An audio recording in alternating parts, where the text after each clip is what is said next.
చెప్పంటావు?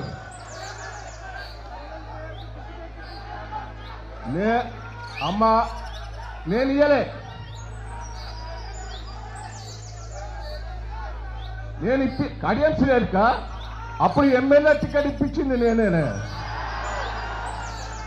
ఇంకోటి కూడా చెప్తున్నా, నేను ఎన్టీ రామారావు గారు కడియం శ్రీహరికి ఎమ్మెల్యే టికెట్ ఇప్పుడు ఇష్టం లేదు.